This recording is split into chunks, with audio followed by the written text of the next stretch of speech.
Quero saudar a todos com a gloriosa paz do Senhor Jesus. Eu sou o pastor Elias Aguiar, falando aqui da cidade de Parnamirim, Rio Grande do Norte. Estamos aqui para gravar mais uma pré-aula, esse momento em que nós estamos nesse podcast para criar alguns subsídios para os professores da Escola Bíblica Dominical. Isso é um trabalho que está vinculado ao DENEC, sobre a presidência do nosso pastor Reinaldo Dilo, e também com a visão do nosso pastor Martim Alves da Silva, ele que acabou incentivando a criação desse projeto e que vem crescendo cada dia mais. Eu estou hoje com o pastor Kleber Maia, ele que é um dos nossos, é o nosso diretor da Faculdade de Teologia, é o nosso superintendente da Escola Bíblica Dominical, escritor de vários livros, e é uma pessoa que trabalha muitíssimo voltado para a área do ensino. Além disso, ele está aqui diretamente como um dos nossos vice-presidentes na Assembleia de Deus aqui em Parnamirim, assessorando nesse trabalho. Então, passo para o pastor Kleber Maia para fazer as suas considerações iniciais e nós estaremos comentando a lição de número 6, que trata da suficiência da graça na cidade de Corinto. Pastor Kleber Maia. A paz do Senhor, pastor Elias Aguiar, todos os Eu. queridos ouvintes do podcast EBD em Síntese. Uma alegria estar aqui mais uma vez para trazer subsídios para os professores da nossa EBD. Uma alegria estar ladeado aqui pelo pastor Elias Aguiar, que é professor da nossa EBD e da nossa escola teológica também. E louvamos a Deus por esta oportunidade, crendo que aqui Deus vai nos abençoar para que os professores possam encontrar alguns subsídios para a sua aula na lição de número 6, que será uma bênção para todos. Amém, pastor Kleber. Isso ficou comprovado nessa gravação que nós somos a mesma equipe. Queridos, então aqui retornando, o tema da nossa lição de número 6 trata da suficiência da graça na cidade de Corinto. Esse é o tema central, e no nosso textuário diz: porque eu sou contigo, e ninguém lançará a mão de ti para te fazer mal, pois tenho muito povo nesta cidade. Isso aí é o texto de Atos, capítulo 18, versículo 10. Isso é o próprio Senhor falando com Paulo. Mostra um momento em que ele precisou da intervenção divina, porque era um momento de muitos conflitos, de muitas batalhas, e em momento de grande batalha, muitas vezes, muitas delas, o Senhor se apresenta para mostrar que não estamos só. Então, isso aí é algo maravilhoso. A nossa verdade prática fala que a graça de Deus é suficiente para sustentar o crente em meio às adversidades. Veja bem que está até no plural, não diz a adversidade, mas às vezes as muitas adversidades que nos cercam.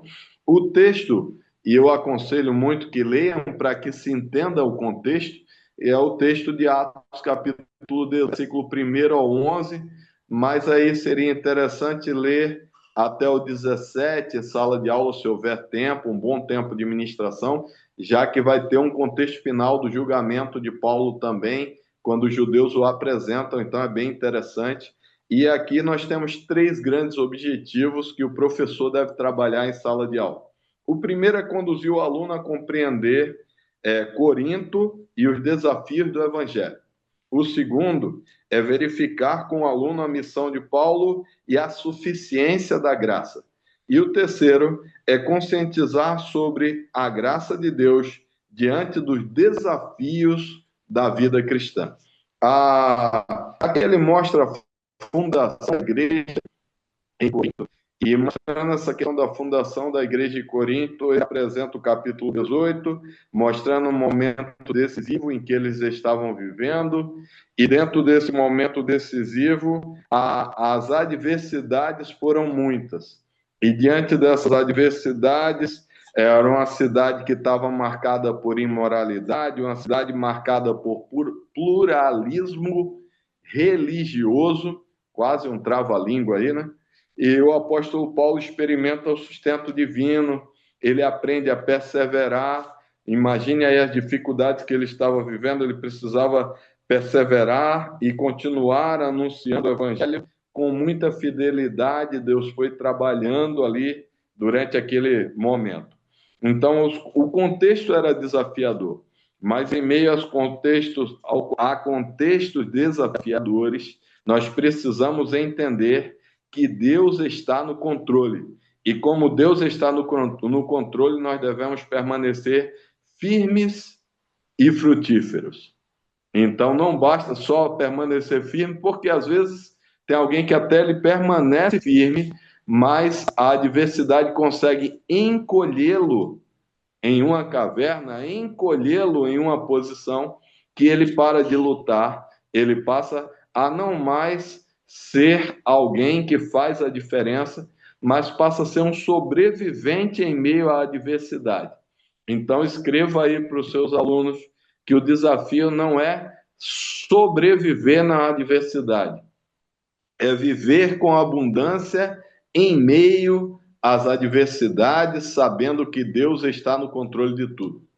Então, queridos, esse é o grande desafio da lição de hoje, e eu vou passar aqui para o pastor Kleber Maia, que estará comentando aqui o tópico de número 1, que fala sobre Paulo. Paulo chega a Corinto, e esse é o primeiro desafio pedagógico de hoje que nós temos aí para os irmãos estarem trabalhando junto conosco. Pastor Kleber.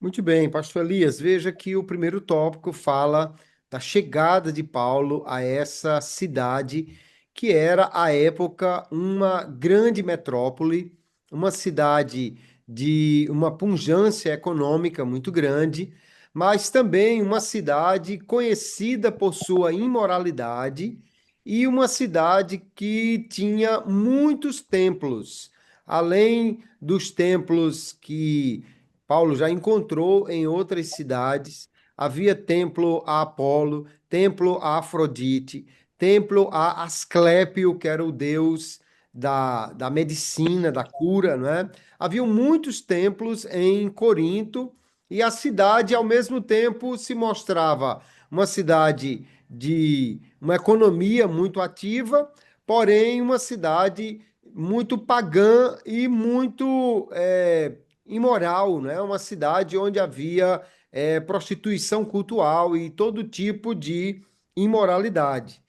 Por causa, certamente, do desafio que Paulo viu diante de si, não é fácil pregar numa cidade muito grande e que tem já essas características de depravação, de paganismo. Então, nós vemos que o apóstolo Paulo, ele estava ali com temor, ou quando ele escreve a primeira epístola aos Coríntios, capítulo 2, ele diz que chegou naquela cidade com temor, não é? Com dificuldade, talvez por causa das perseguições que já experimentou antes de chegar ali. Ele já vem, né, sob perseguição e chega aqui e encontra esse desafio muito grande. Ele está sozinho, isso traz temor ao apóstolo. E nós já temos um ponto interessante aqui que o professor pode refletir. Primeiro que o ambiente desfavorável, ele não anula o chamado de Deus. Pelo contrário, onde o pecado abundou, a graça precisa superabundar.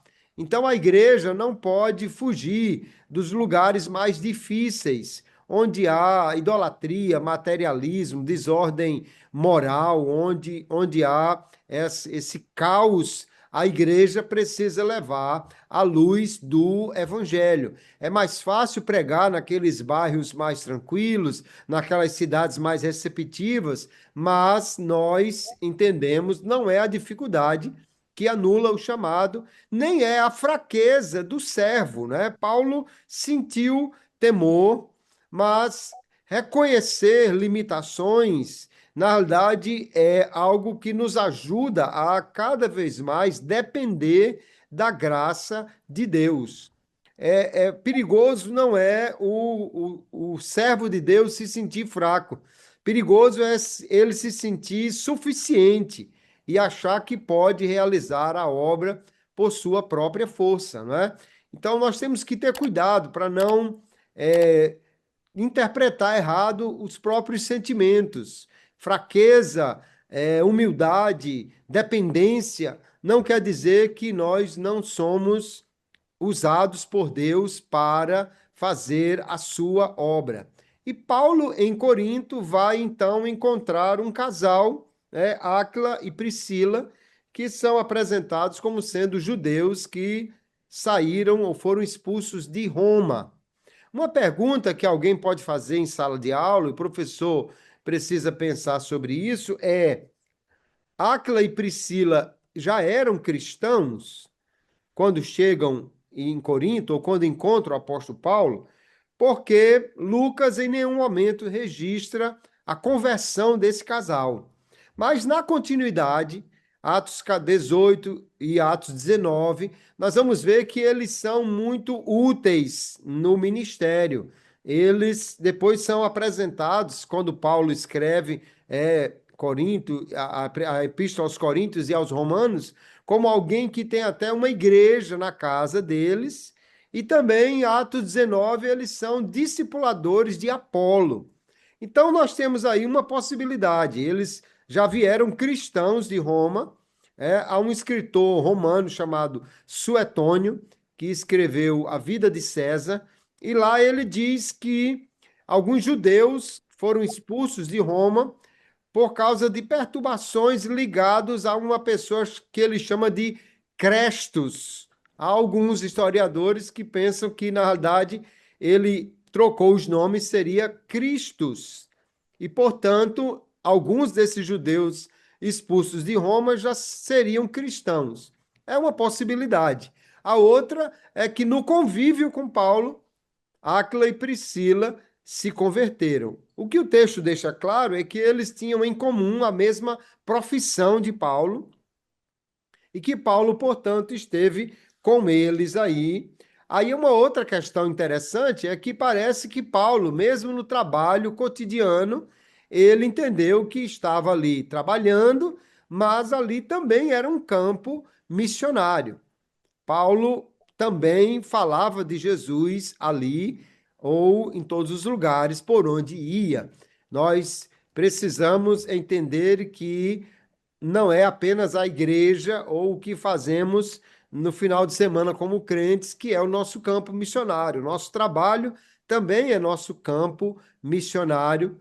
E a outra questão importante aqui, além dessa que a lição já aborda, a dependência da graça, nós vamos encontrar o apóstolo Paulo com este apoio que ele terá de Áquila e Priscila, que é outro ponto de reflexão interessante, porque ninguém faz a obra de Deus sozinhos.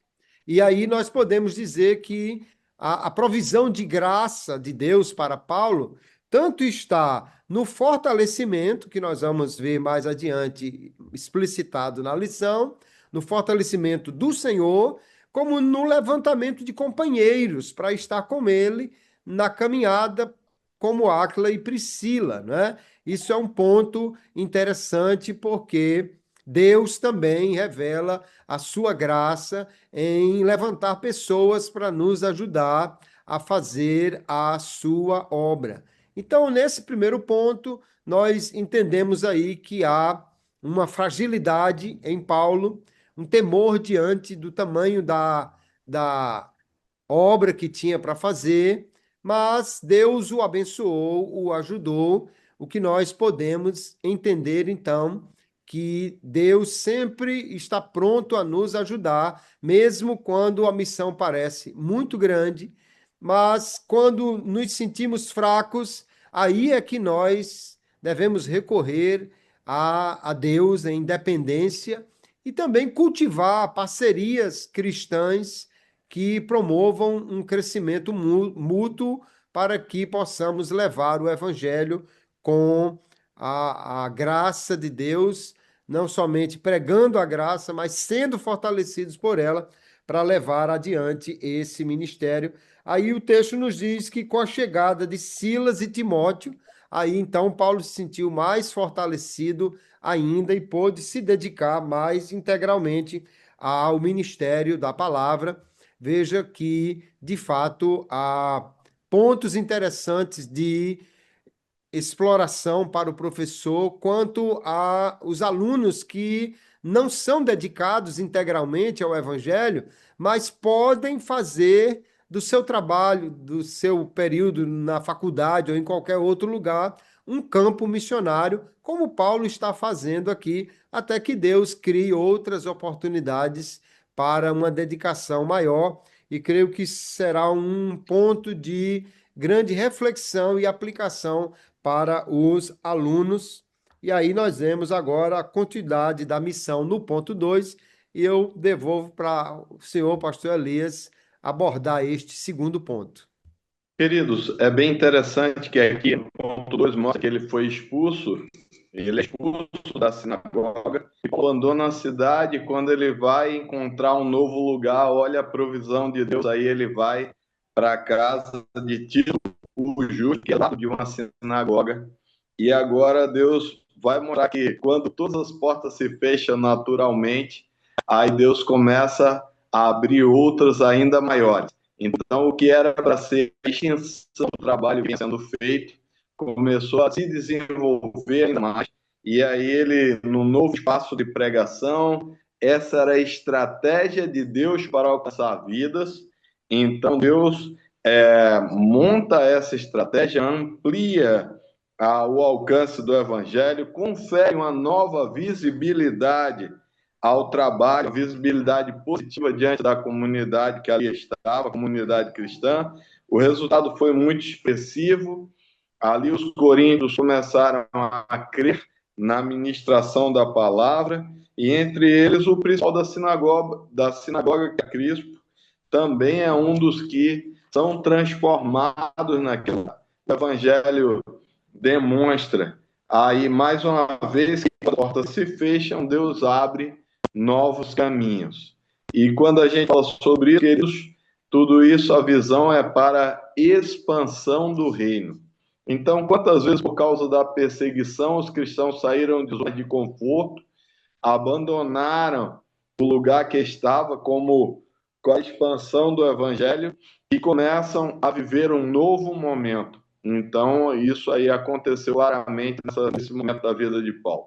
Então, ele, como todo ser humano, não importa se ele é apóstolo, pastor, se ele exerce uma atividade secular, é normal para nós fazer algo, sentir aquele frio na barriga de estar fazendo algo novo, a aceitação, a forma como vai ser, mas Deus já tinha estratégia de expansão.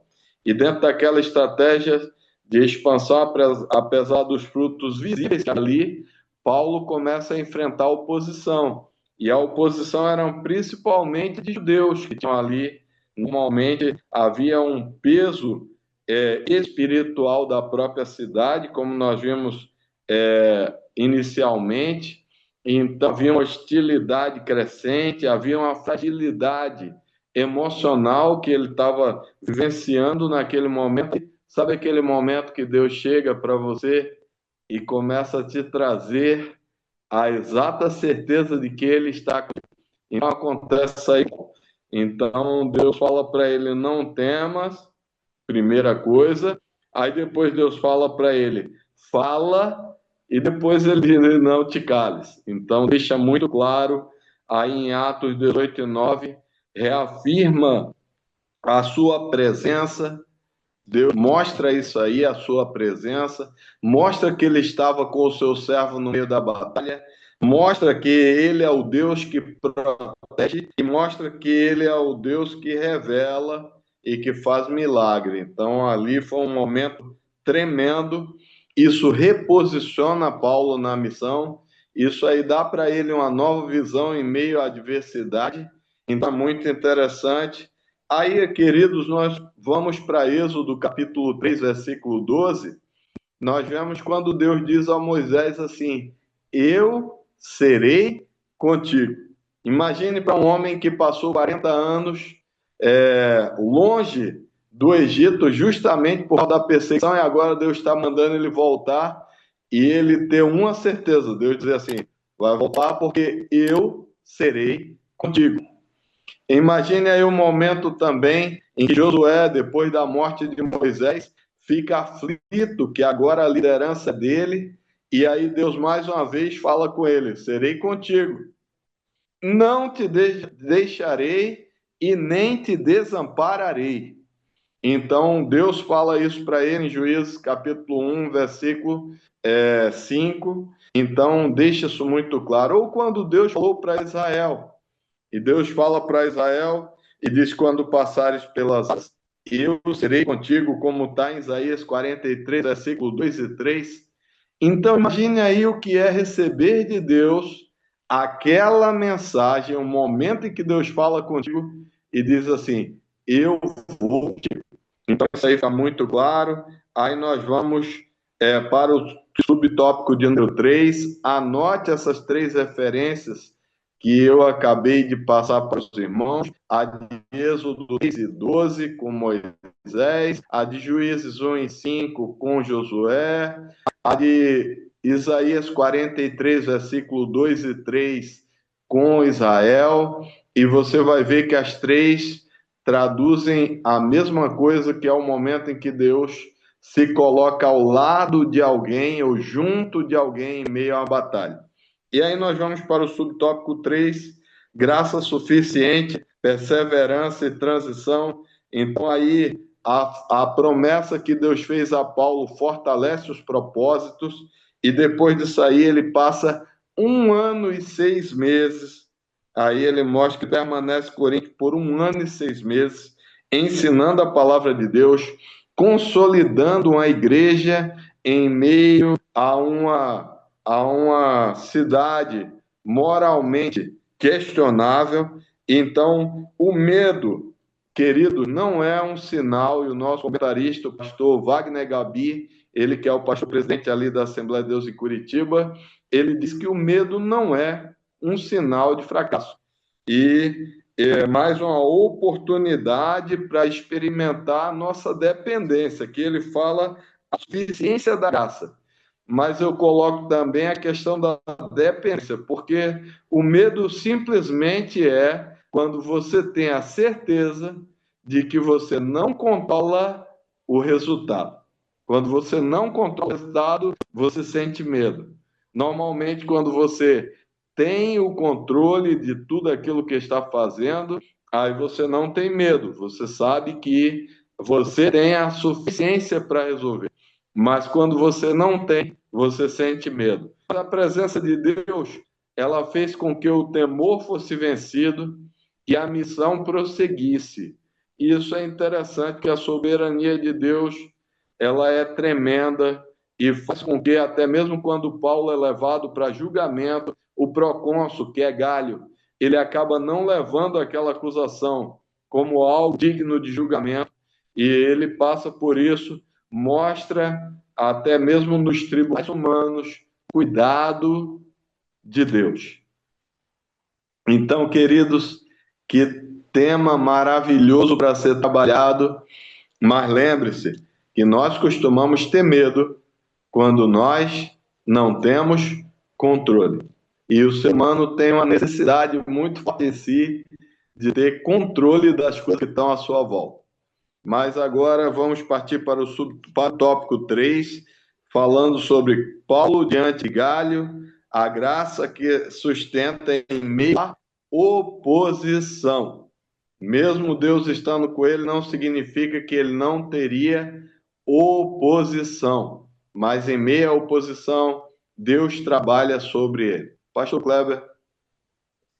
Muito bem, pastor Elias. O ponto 3 apresenta aí o clímax dessa oposição enfrentada em Corinto, né? Os judeus não aceitaram a pregação de Paulo. Paulo afastou-se então dele, saiu da sinagoga, mas continua pregando. Porém, os judeus, eles insistem então nessa oposição, e depois de não conseguirem deter a pregação por meio da sua resistência religiosa, eles levam ao tribunal romano, que aqui tem uma pessoa muito importante, o procônsul da Acaia, um alto funcionário do império, né? e eles acusam de uma forma muito deliberada, que eles estavam ensinando a adorar a Deus de modo contrário à lei. Mas que lei? A lei romana, não havia nada contra a lei romana, talvez a lei de Moisés. Porém, eles levam a questão de uma forma que pudesse trazer a lei contra Paulo e contra o evangelho, obter do Estado romano, então, um impedimento, né? Mas Deus já está agindo em favor do evangelho de Paulo, que o procônsul nem sequer vê aí qualquer tipo de crime, violência ou ameaça à ordem romana, entende que é apenas uma questão de interpretação da lei judaica e de religião e não julga aquela questão expulsando os acusadores ali do tribunal. Aqui nós entendemos que Deus pode usar até meios políticos para abençoar a pregação do evangelho e abrir espaços para isso, né? E por outro lado, nós vemos alguns intérpretes de Atos, eles dizem que uma das teses é que Paulo escreveu Atos dos Apóstolos com um foco na pessoa de Teófilo, né, que é um alto funcionário romano, e Paulo Lucas mostra que Paulo ele vai levar o evangelho até Roma, mas em toda a caminhada, tanto com Pedro quanto com Paulo, nenhuma autoridade romana considera o evangelho como sendo algo perigoso para o Império Romano. Então, Atos 10, a conversão de Cornélio, Atos 16, a conversão do carcereiro. Aqui o procônsul diz que não vê problema nenhum, nem perigo para o império no evangelho. Atos vai terminar com Paulo pregando sem impedimento. Então, nós vemos que, apesar da oposição, apesar de levar até o tribunal, Deus está abençoando por sua graça e o procônsul interrompe aquele processo de acusação e não traz qualquer impedimento ao evangelho. Em seguida, o texto diz que Sóstenes, o dirigente da sinagoga, ele é espancado, né, diante do tribunal e a autoridade nada faz.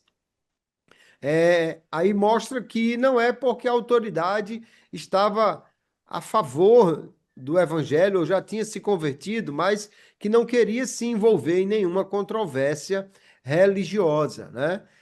Nós não sabemos se esse Sóstenes é o que é citado como irmão em 1 Coríntios 1:1. Pode ser que sim, pode ser que não, mas se isso for, é algo extraordinário, porque esse homem, se convertendo, se tornou um cristão a ponto de ser citado por Paulo depois, né? Mas o professor pode, com base nesse terceiro ponto, pensar aí em algumas aplicações. Primeiro, nós sempre devemos esperar resistência à pregação do evangelho.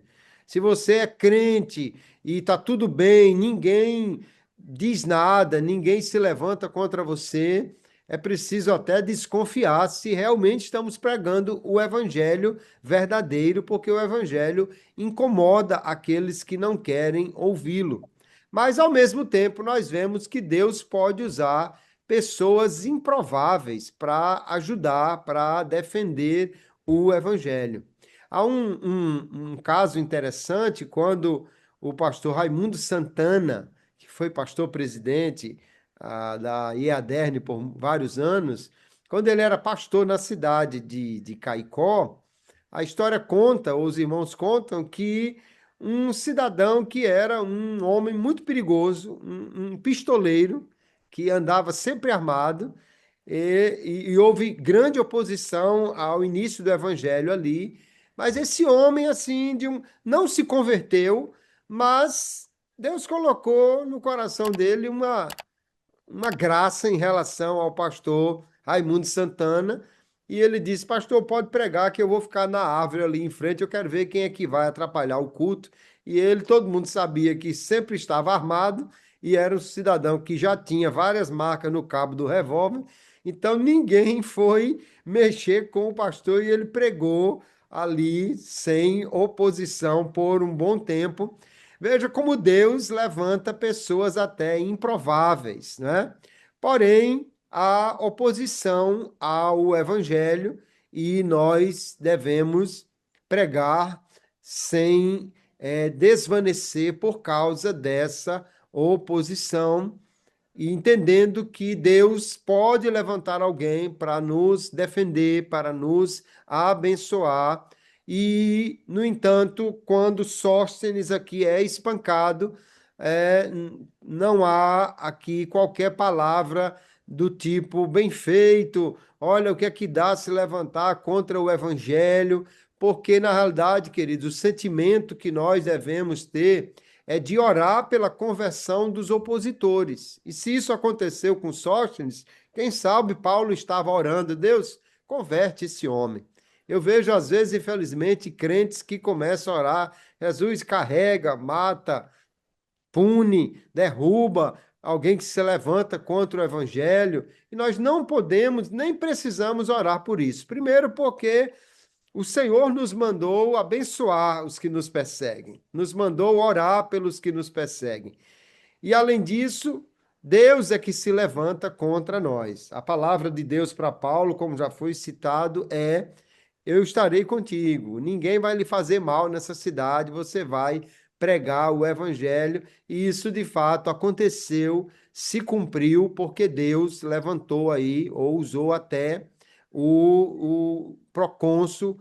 Paulo, então, continuou pregando o evangelho ali e nós precisamos, então, considerar aqui que Deus, em sua soberania, nos chama para pregar, mesmo em situações de conflito, mas devemos estar em dependência e serenidade diante de acusações, de oposições, orar pela conversão desses opositores e entender que Deus é quem nos defende quando nós defendemos-nos com a nossa força. Mas quando Deus nos defende, Ele defende com a força dele, o que certamente é muito melhor, muito mais eficaz, muito mais produtivo. E assim nós temos pontos interessantes de aprendizado e de reflexão aqui nesse terceiro ponto.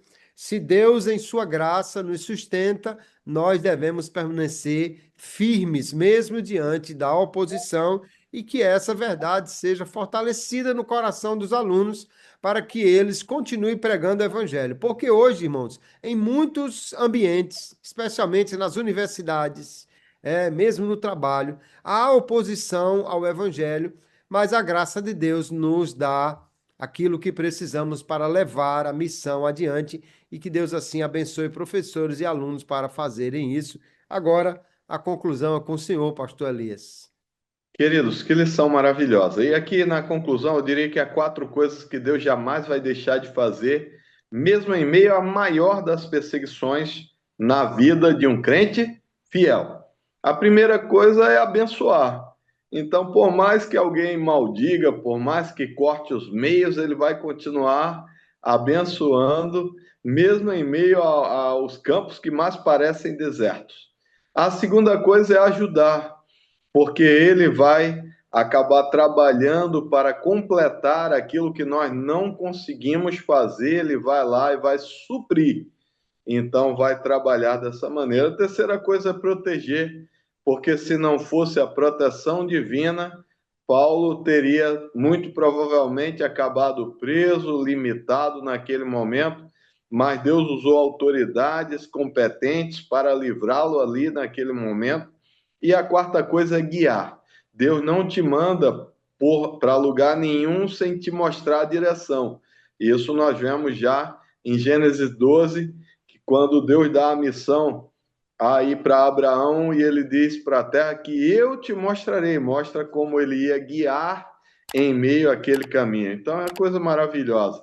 Queridos, aqui na conclusão mostra que a graça ela sustenta em meio às adversidades. A graça sustentou, foi suficiente, havia medo, havia muito das características normais de um ser humano ali naquele momento afloradas, mas Deus cuidou e sustentou, trouxe respostas, foi fortalecendo. Assim, a igreja que ali nascia em meio a conflitos, ela foi estabelecida, ela foi fortalecida em meio a tudo que havia, que estava acontecendo. E aí a gente vê que Deus não depende de recursos humanos para fazer. E isso aí o nosso comentarista ele apresenta isso aí. Quando o próprio Deus ele deixa claro algo para Paulo ali, ele diz: Eu sou contigo, suficiente. O que mais precisa quando Deus diz: Eu sou contigo? Então, quando Deus fala isso aí, você sabe que não sairá envergonhado, porque a mão de Deus estará trabalhando ali naquele lugar. Mostra aí, queridos, também três coisas imprescindíveis para aquele que confia e proclama o Evangelho. A primeira coisa é preciso fidelidade doutrinária. A segunda coisa que ele mostra é preciso sensibilidade. Sensibilidade pastoral para com as ovelhas, sensibilidade para ouvir a voz de Deus quando ele fala conosco, sensibilidade para crescer, e é preciso um amor genuíno, porque é muito mais fácil dizer: Deus, esse pessoal aí nem parente meu vim para um lugar para fazer a tua obra, agora estou sendo perseguido, então eu deixar nas tuas mãos e vou partir. Seria mais fácil. Mas não fez, ele não fez isso. Ele continuou ali buscando a presença de Deus e Deus mostrou que ele é suficiente para sustentar, ele é suficiente para frutificar. E uma coisa que é interessante, o pastor Wagner Gabi destaca, é que isso é em qualquer tempo e em qualquer lugar. Deus é suficiente em qualquer tempo. Em tempo de fornalha, ele é suficiente. Em tempo de cova dos leões, ele é suficiente. Em tempo de caverna, ele é suficiente. Em tempo de enfermidade, ele é suficiente. Eu poderia passar uma boa parte da noite destacando aqui em quantas coisas diferentes Deus é suficiente. Ainda assim, eu não seria suficiente em meu discurso para descrever tudo que ele é suficiente. Então, queridos, Deus abençoe. Vou pedir para o pastor Kleber Maia fazer uma oração agora. Então, não basta ministrar uma pré-aula, né, pastor Kleber? Mas nós vamos pedir que Deus use vocês tão poderosamente, que a aula de vocês seja tão maravilhosa e abençoadora, capaz de transformar vidas, e até eu diria que eu gostaria de ver a gravação da aula de vocês para aprender com vocês tudo aquilo que Deus vai revelar e manifestar nessa lição para a classe dos irmãos que estão aqui nos assistindo. Então, Deus abençoe a todos. Pastor Kleber, deixo com o senhor aí para esse momento da oração e a gente concluir esse trabalho. Amém. Oramos para que Deus use cada professor, que a aula seja produtiva, que os alunos saiam dali mais fortalecidos para continuar sendo agentes da graça de Deus, levando o Evangelho. Vamos orar, queridos. Querido Pai, obrigado por tua palavra, pelo assunto desta lição, por podermos aqui ser despertados pelo teu Espírito para entender que, mesmo sob oposição, a missão que nos deste continuará, porque o Senhor nos dá graça, levanta companheiros para trabalhar conosco, o Senhor levanta pessoas para nos proteger, o Senhor age onde nós não podemos agir, e o Senhor faz coisas extraordinárias em nós e para nós, para que, por meio de nós, o Evangelho alcance muitas vidas. Nos dê um coração alegre, fortalecido por sua graça. Abençoe cada professor, cada aluno, que possamos ser instrumentos teus, Senhor, mesmo diante de oposições, de acusações e de muitas dificuldades, mas que o Senhor nos ajude a levar a tua palavra, que é capaz de transformar vidas, de mudar vidas e de fazer coisas extraordinárias para a glória do teu santo nome. Abençoe cada professor, abençoe cada aluno, toda a EBD, e que possamos ver a tua boa mão estendida sobre cada um de nós na condução desta aula. Nós te oramos assim e te agradecemos em nome de Jesus. Amém e amém. A paz do Senhor, meus irmãos, Deus abençoe vocês. A paz do Senhor, queridos, Deus abençoe a todos em nome de Jesus.